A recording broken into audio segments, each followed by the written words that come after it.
आदिकाल से मानव और प्रकृति के बीच गहरा संबंध रहा है। वैज्ञानिक, सामाजिक एवं अन्य तथ्यों के आधार पर आज ये निर्विवाद हो चुका है कि आदि मानव जंगलों में वास करता था, जो कि कालांतर में बस्तियां बसाकर रहने लगा। फिर भी आज के इस वैज्ञानिक एवं भौतिकवादी युग में कुछ मानव जातियां आज भी आदिम युग में ही जी रही हैं, जो धीरे-धीरे सभ्य समाज के संपर्क में आकर अपने विकास एवं सभ्यता के रास्ते पर चल रही हैं। लेकिन अभी भी इन आदिम जनजातियों को समाज की मुख्य धारा से जोड़ने में काफी वक्त लगेगा। हमारे देश के अनेकों हिस्सों में आज भी अनेकों जातियां एवं आदिम जातियां विद्यमान हैं। इनके अपने कुछ रीति रिवाज, भाषा, बोली, खान पान, रहन सहन, परंपराएं एवं अन्य विशेषताएं होती हैं। इन्हीं में से एक जनजाति नवनिर्मित राज्य उत्तरांचल के पिथौरागढ़ एवं चंपावत जनपदों में निवास करती है, जिसे बनरौत, वनरावत या फिर वनराजी कहा जाता है। एक लंबे संघर्ष के बाद सन 1967 में वनरावतों को जनजाति के रूप में घोषित किया गया। उस समय इनकी जनसंख्या मात्र 371 तथा परिवारों की संख्या 92 थी। तब से आज तक यानी इतने वर्षों के बाद भी वनरावतों की जनसंख्या सिर्फ 500 के ही आसपास है, जो कि अत्यंत चिंता का विषय है। वास्तव में आज ये जनजाति विभिन्न क्षेत्रों में अपने विकास एवं अस्तित्व के लिए संघर्ष कर रही है। वन राज्यों की उत्पत्ति के बारे में कोई सर्वमान्य विचारधारा नहीं है। पंडित राहुल सांकृत्यायन ने इस जनजाति को मंगोल रक्त से जोड़ने का प्रयास किया है। वाराह संहिता के अनुसार बनरावत जनजाति अमरवन, जागेश्वर एवं तिब्बत के मध्य क्षेत्र में निवास करती है। यह अपने को किरातों की संतान बताते हैं। नेपाल में इन्हें लिंबू व राई कहा जाता है। राहुल सांकृत्यायन के अनुसार भाषाई आधार पर इनकी भाषा किराती तत्वों में विद्यमान है, इसलिए ये किराती जाति के माने गए हैं। विलियम कुक ने इनको आर्यों से भिन्न बताया है, इनको अनार्य बताया है। मजुमदार के अनुसार ये मंगोल प्रजाति से संबंधित है। एटकिंसन ने कहा है कि ये तिब्बती खस एवं मंगोल जनजाति का सम्मिश्रण है। प्रिट्सार्ड ने भोटिया जनजाति का ही एक वर्ग माना है। इस समाज के लोग प्राचीन काल में गुफाओं में रहते थे। यदि उस गुफा में इनके परिवार के किसी सदस्य की मृत्यु हो जाती थी, तो ये लोग उस गुफा में मृतक को छोड़कर हमेशा के लिए चले जाते थे। कालांतर में भी इस समाज में इस प्रकार की प्रवृत्ति बनी रही, जिससे प्रशासन द्वारा प्रदत्त अनेकों मकान खंडहर में तब्दील हो गए। आधुनिक समाज की मुख्य धारा में धीरे धीरे जुड़ने के कारण राज्यों का खान पान एवं रहन सहन अब तो लगभग आम समाज जैसा ही हो गया है। लेकिन सन 1950 के आसपास का समय, जब वनराजियों का संपर्क स्थानीय लोगों से नहीं के बराबर था। हालांकि आज भी वनराजी लोग अपने परंपरागत फलों में से जिन फलों का प्रयोग खाने में करते हैं, उसमें प्रमुख है कड़वी गीठी। राजी लोग इस कड़वी गीठी को जंगल से खोद कर लाते हैं और घर पर इसे सब्जी की तरह काटते हैं और टुकड़ों पर राख पोत कर इसे उबाल लेते हैं और तब इसे खाते हैं। वनराजी समाज में आर्थिक विपन्नता के कारण किसी विशेष प्रकार के पहनावे का विकास नहीं हो पाया है। महिलाएं आमतौर पर साड़ी, पेटीकोट, बनियान और उसके ऊपर ब्लाउज पहनती हैं। पुरुष पैंट, शर्ट या आज के सभी प्रचलित कपड़ों का प्रयोग पहनने में करते हैं, क्योंकि ये लोग दूसरों के द्वारा दिए गए कपड़े पर अधिकतर गुजारा करते हैं।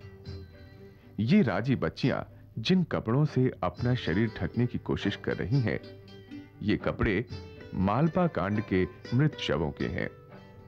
मालपा कांड के मृत शवों के कपड़े इन वनराजियों के शरीर पर इनकी निर्धनता की करुण दास्तान सुना रहे हैं। वनराजी समाज की महिलाएं गहने पहनने की बहुत शौकीन होती हैं, लेकिन वनराजियों की आर्थिक स्थिति अत्यंत दयनीय होने के कारण सोने से बने आभूषणों का प्रयोग महिलाएं कम ही कर पाती हैं। बाजार से ऐसा लाता है, फिर घर आगे ऐसा बना दिया है मैंने अपने हाथ से। फिर भी वनराजी समाज की महिलाएं अपनी आर्थिक स्थिति के मुताबिक पीतल, चांदी, लोहा, तांबा और पंच धातु के गहने बनवाने लगी हैं। इस वृद्ध महिला ने बिजली के तार से ही अपने लिए गहने बनवा रखे हैं। वनराजी समाज में महिलाओं की बहुत महत्वपूर्ण भूमिका है। समस्त घरेलू कार्य जैसे खाना बनाना, बच्चों का पालन पोषण, पशुपालन एवं अन्य कार्य महिलाएं ही करती हैं।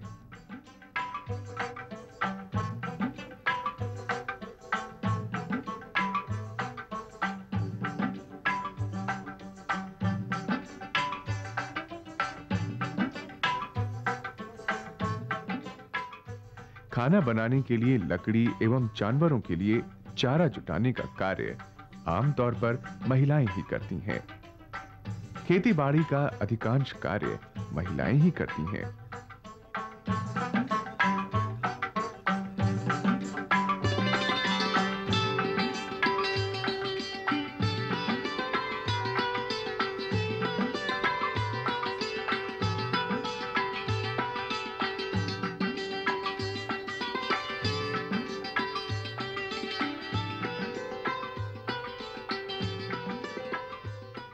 वनराजी समाज भी अन्य समाजों की भांति धार्मिकता में आस्था रखने वाला है।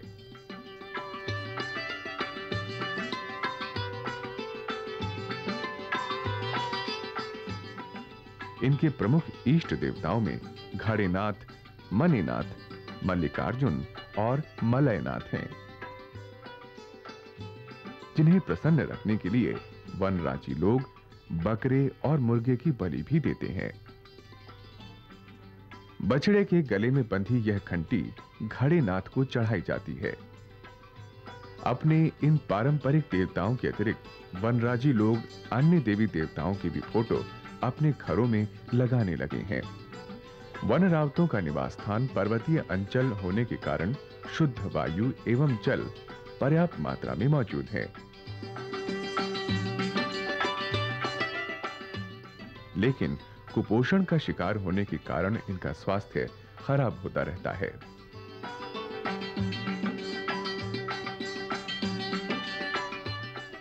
इनके इलाकों में स्वास्थ्य सुविधाओं का नितांत अभाव है।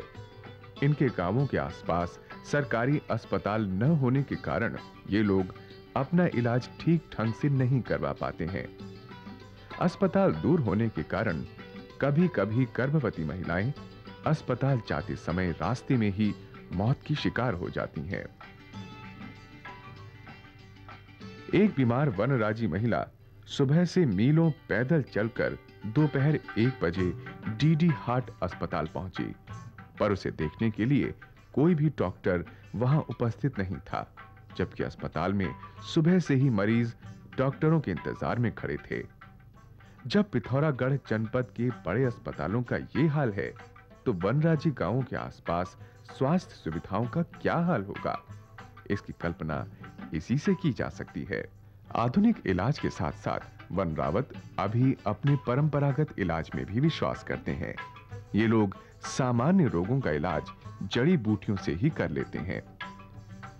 उत्तरांचल में जड़ी बूटियां पर्याप्त मात्रा में मौजूद भी हैं।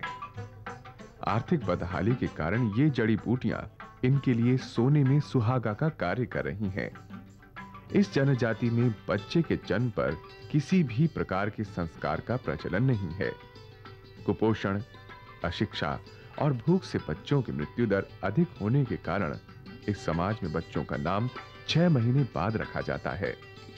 लंबे समय तक राजी लोग अपने किसी परिजन की मृत्यु पर वो आवास हमेशा के लिए छोड़कर चले जाते थे, पर कुछ दशक पहले से राजी लोग शवों को दफनाने या जलाने लगे हैं। इस समाज में श्राद्ध और पितृ यज्ञ का प्रचलन नहीं है, अतः किसी की मृत्यु होने पर 10 दिन तक रोज सायंकाल के समय मुर्दे के नाम पर थोड़ा पानी और भोजन रख देते हैं। शिक्षा के क्षेत्र में वनराज समाज काफी पिछड़ा हुआ है। इनके इलाकों में स्कूलों का नितांत अभाव है। पिथौरागढ़ जनपद के बलुआकोट में 1976 से संचालित इस आश्रम पद्धति स्कूल में भोटिया एवं राजी बच्चे पढ़ते हैं। इसका ज्यादा लाभ भोटिया लोगों को ही मिल रहा है। जनपद का चौरानी गांव, जो मोटर मार्ग से लगभग 10 किलोमीटर दूर है, दुर्गम रास्तों से होकर जाना पड़ता है। गांव में स्थित प्राइमरी स्कूल में 27 बच्चे पढ़ते हैं, लेकिन इस प्राइमरी स्कूल में सुविधाओं का नितांत अभाव है।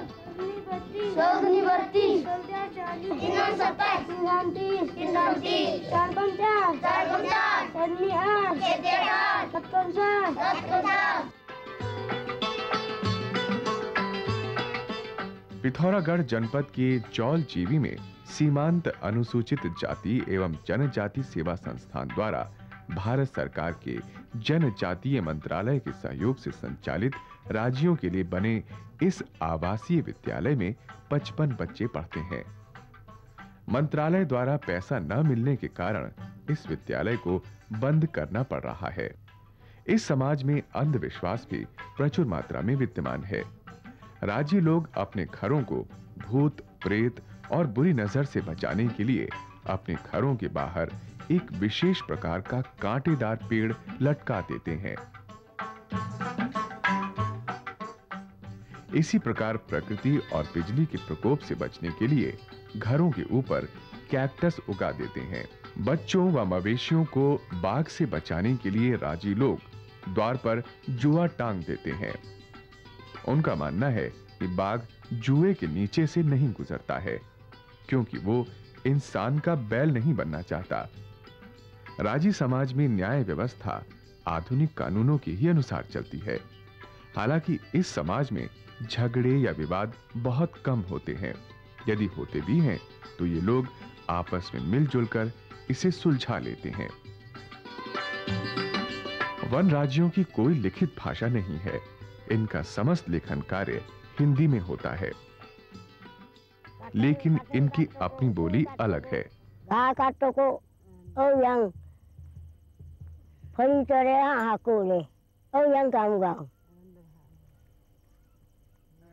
घर को जगह हो बनाऊंगे, रोटी बनाऊंगे, स्कूल में पढ़ाओ ना हो काना ये स्कूल जेला खा यहाँ ये आज को दे, कल को कीले, परसों को नीवक कहते हैं।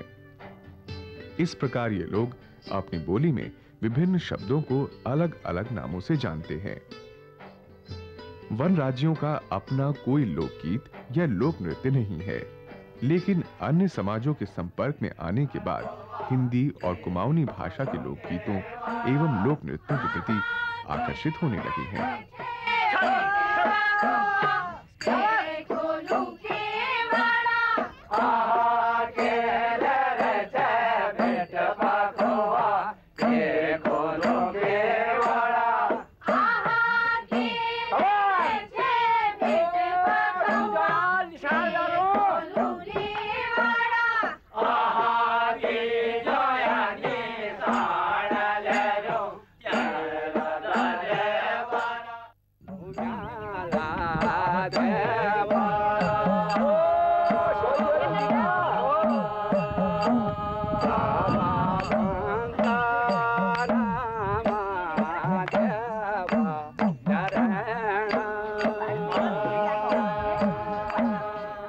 वैसे तो इस समाज में वाद्य यंत्रों का प्रचलन नहीं के बराबर है, लेकिन अब ये लोग दमुआ व नगाड़ा बजाने लगे हैं।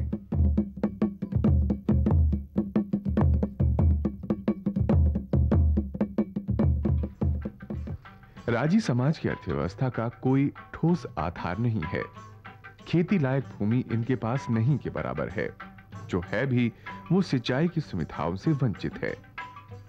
कंकरीली पथरीली है।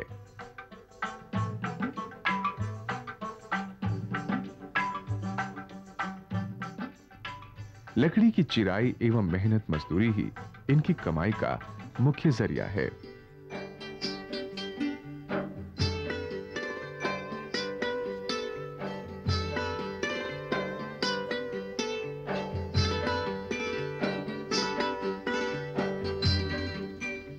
राजी लोग लकड़ी एवं रस्सी के सामान बनाने में बहुत निपुण हैं।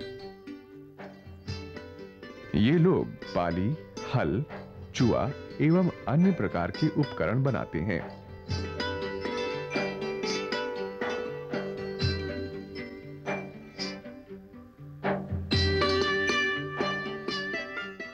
मगर वन अधिनियमों के कारण राजियों का यह कार्य लगभग अब बर्बाद हो चुका है, क्योंकि ये सारे उपकरण वनों पर ही आधारित थे। राजी लोग भैंस, गाय, भेड़, बकरी आदि पालकर भी अपनी आजीविका चला रहे हैं, मगर पशुपालन अभी कम राजी परिवार ही करते हैं।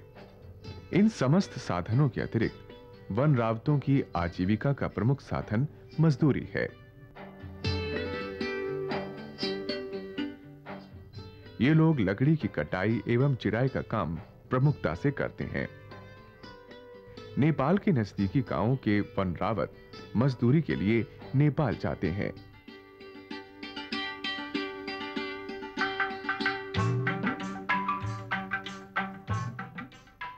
यहाँ काम नहीं मिलता जी, नेपाल गए। मेरा पति रोज रोज सुबह सुबह शाम शाम हमारी पारी चलती है ना नेपाल के। खाने के कुछ नहीं है, भोजन नहीं है, कुछ नहीं है हमारा। वन राज्यों का वनों से गहरा संबंध है। पशुओं को चारा, कंदमूल, जलाने की लकड़ी, इनके द्वारा बनाए जाने वाले उपकरण आदि सभी कुछ वनों पर आधारित हैं। आज यही कारण है कि वन संरक्षण अधिनियम लागू होने के कारण इन्हें अत्यंत कठिनाइयों का सामना करना पड़ रहा है। वन अधिनियम से जहाँ तक इनके राज्य जनजातियों के व्यवसाय पर प्रभाव पड़ने का सवाल है, वो मुख्य तौर पर आज की डेट में, जब से ये एरिया अस्कोट, जितने भी रिजर्व फॉरेस्ट थे अस्कोट वन क्षेत्र के अंतर्गत, तो वो क्षेत्र पूरा ही सेंचुरी डिसाइड हो चुका है अस्कोट कस्तूरा मृग विहार के नाम से। तो अभी भी जो माननीय सुप्रीम कोर्ट का आदेश आया है कि मृग विहार के अंतर्गत या सेंचुरी एरिया के अंतर्गत किसी प्रकार के हक हकूक या किसी प्रकार के प्रोड्यूस को तब तक एकत्रित करने का अधिकार नहीं है जब तक कि उनको परमिट नहीं किया जाए। जबकि होता यह है कि एक्चुअल में सेंचुरी और नेशनल पार्क का जो अंतर है कि नेशनल पार्क में हम लोग हर चीज़ बैन करते थे जब तक कि कोई चीज़ परमिट ना करें, लेकिन सेंचुरी में होता ये था कि हर चीज़ आप कलेक्ट कर सकते हैं, हर चीज़ आप खोल सकते हैं, हर चीज़ का आपको अधिकार है जब तक कि कोई चीज़ बैन नहीं किया जाए। लेकिन अभी हाल ही में हम सुन रहे हैं कि माननीय सुप्रीम कोर्ट का जो आदेश आया है कि उसमें किसी प्रकार के सेंचुरी में भी किसी प्रकार के वनोपज को तब तक आप एकत्र नहीं कर सकते हैं जब तक आपको अधिकार नहीं दिया जाता है। तो यही बात यहाँ लागू होती है राज्य जनजातियों पर जो अस्कोट कस्तूरा मृग विहार के अंतर्गत आते हैं, उस क्षेत्र में आते हैं। तो उनके जो पैतृक व्यवसाय है, विशेषकर गिरे पड़े लकड़ियों से ये कुछ लकड़ी के सामान बनाना और एग्रीकल्चर इंस्ट्रूमेंट बनाना, तो ये सारे चीज़ प्रभावित हो चुके हैं आज की डेट पे। शासकीय स्तर पर राज्यों का जीवन स्तर उठाने, उन्हें समाज की मुख्य धारा से जोड़ने के लिए बहुत से प्रयास किए जा रहे हैं।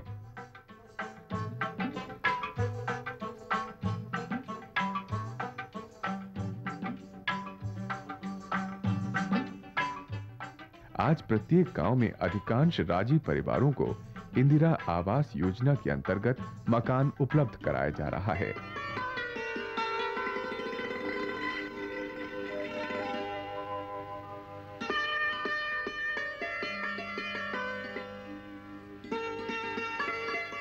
बहुत समय पहले भी वन रावतों को सरकार द्वारा मकान दिए गए थे, लेकिन उन मकानों में किसी परिजन की मृत्यु हो जाने पर छोड़ देने के कारण वे निरर्थक होते चले गए।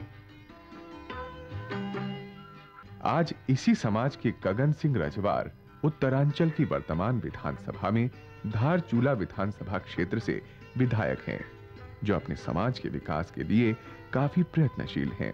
विकास के लिए सर्वप्रथम विद्यालय की असुविधा है। विद्यालय न होने के कारण कोई सुविधा नहीं हो पा रही है और किसी के पास रहने को मकान नहीं है। कर्मचारी अधिकारी गण को बताया, शिकायत की जाती है, हाँ ये हमारे वन राज्यों के ऊपर कमियां हैं, और इनको पूर्ति गवर्नमेंट करे, ये चाहते हैं हम लोग। वहाँ तक बात पहुँचाता हूँ मैं, तो कोई सरकारी कर्मचारीगण अधिकारीगण सुनने को नहीं चाहता है।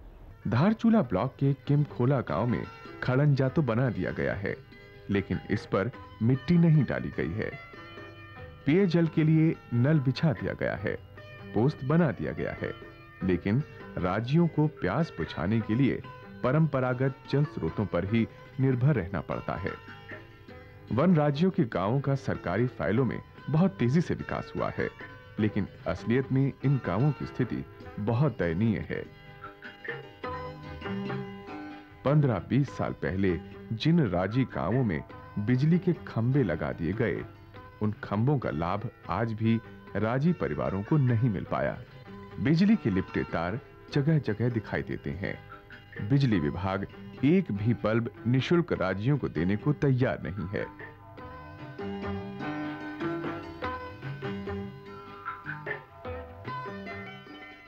वन राज्यों के लिए निर्मित यह पंचायत घर उचित देखरेख के अभाव में बेकार पड़ा है।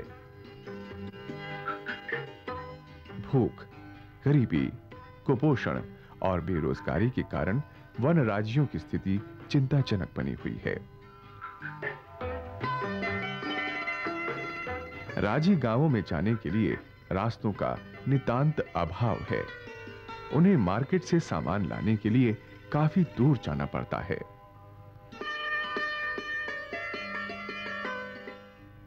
राजी समुदाय में आज अगर कोई चीज नहीं बदली है तो वो है आजीविका के लिए मेहनत मजदूरी के लिए जंगलों में भटकना। आज भी प्रातः होते ही नंग धड़ंग बच्चे हाथ में कुदाल लिए चिलचिलाती धूप या फिर बरसात में दुर्गम पहाड़ियों एवं वन क्षेत्रों में अपना अंधकारमय भविष्य खोजने के लिए निकल पड़ते हैं। आज अपने अस्तित्व एवं विकास के लिए संघर्षरत वनराजी समाज का जीवन स्तर उठाने, उन्हें समाज की मुख्य धारा में जोड़ने, शिक्षा, स्वास्थ्य, परिवहन एवं अन्य क्षेत्रों में समुचित विकास करना है तो आवश्यक है कि सरकारी योजनाओं को पूर्ण निष्ठा एवं ईमानदारी से लागू किया जाए। अन्यथा 400-500 की जनसंख्या वाला वन रावत समुदाय समाज की मुख्य धारा से पिछड़ता ही चला जाएगा।